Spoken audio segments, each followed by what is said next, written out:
What's up, everyone? Welcome back to the channel. We ended up taking a winning trade on the Rags to Riches challenge, and I want to go ahead and break that down for you guys. So we'll go ahead and hop on the charts. I was paying attention to this huge upside over here. This was a market holiday, a bank holiday. So the market wasn't open during this time, but as you can see, it stabilized around this area on the 31st of December and maintained until January 1st when market opened. And you can see instantly bullish and then continuation of bullish. So I was keeping a note of this. We just zoom out a little bit, we can see what's really happening here. On the daily time frame, we have a huge push, and this was a break of resistance in this area.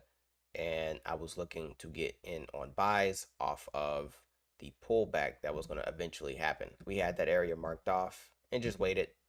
And of course, we had a level of support that was created there. But for me, it just wasn't an optimal area to enter into. So I decided to wait just a little bit longer.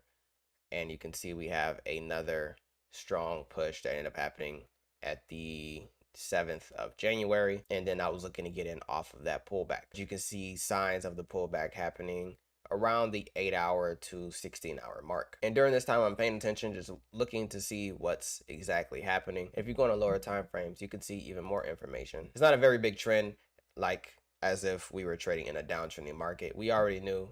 Higher time frames confirms and tells us that we are on a uptrend. This portion over here is nothing but a counter trending movement, and it shows. So I was waiting just for the break of the trend, and eventually we did catch in on those buys. You can see it broke the trend here, enter in, did another pullback, and continued to move on up. To let you guys know what I was thinking at the time of submitting this position, it was really just a rinse, wash, repeat for me. Like I said, I do follow my strategy. I follow it to a T, and I trust myself. I trust my strategy. I trust everything that I went through during this process. If you guys have not already watched the video, I'm going to go ahead and link it. This is my entire journey, and I'll tell you about everything that I went through to even develop this current strategy, because this is a new strategy that I have cultivated through trial and error, as well as watching other people and just, piecing things that I find that works best with me, and then working best in the market through back testing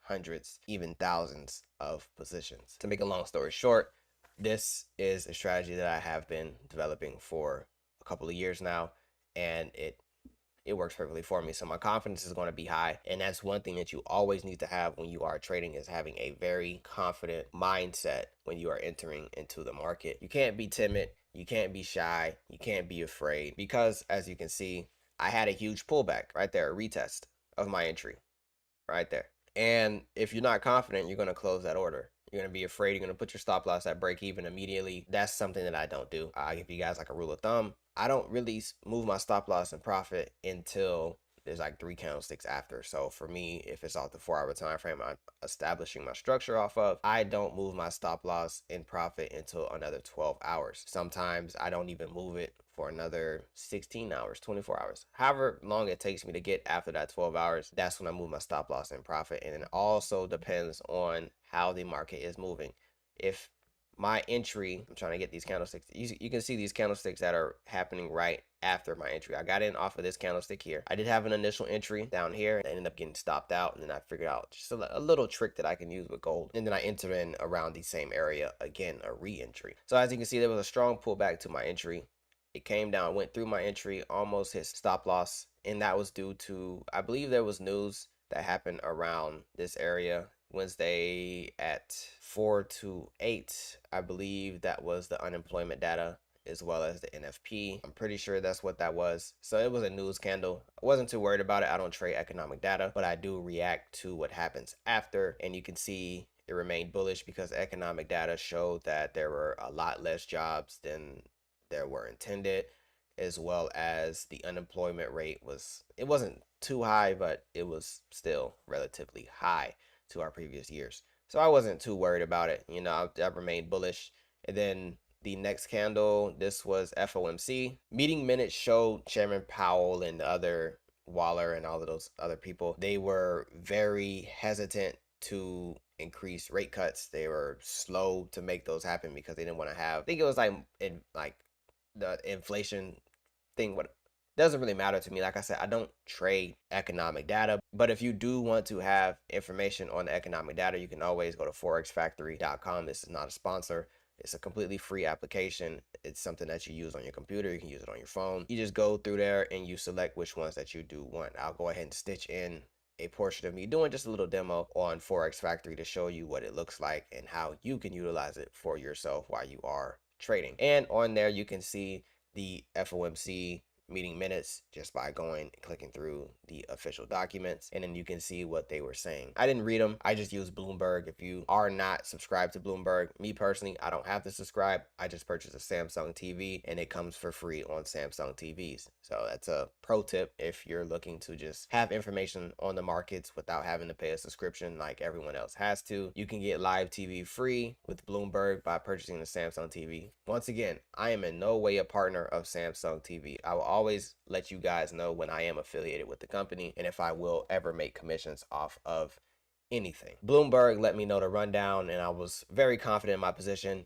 And as you can see, moving forward, it continued on. Now, right now, this is an interesting time because there should be a little less volume. I didn't expect gold to go ahead and hit take profit as soon as it did. I was looking for maybe Friday because of the NFP, like the official numbers from the government, not just ADP. Those are releasing tomorrow.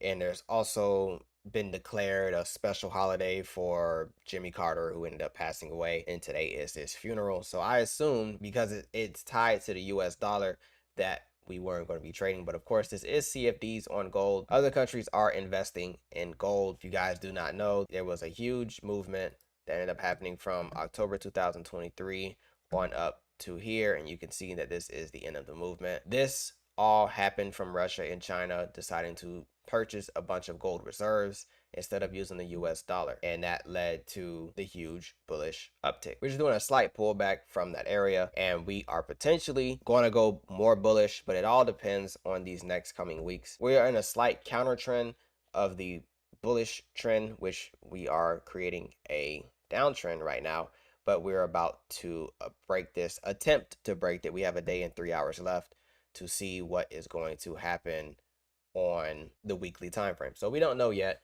but we are remaining vigilant. My take profit was to get me out at the 2677 area, just because this is a new high and I was anticipating it to do a pullback. But of course, I do have higher take profits. My individuals in the signal room, the VIP section, they're going to obviously have the parameters before anyone else because I send those out as soon as I take the trade, and I'll go ahead and switch over and stitch in me calling the trade on Discord. And I think our take profits are around the beginning.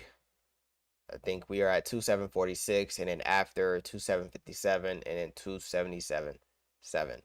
I think I said that right, but that's where our next take profits are.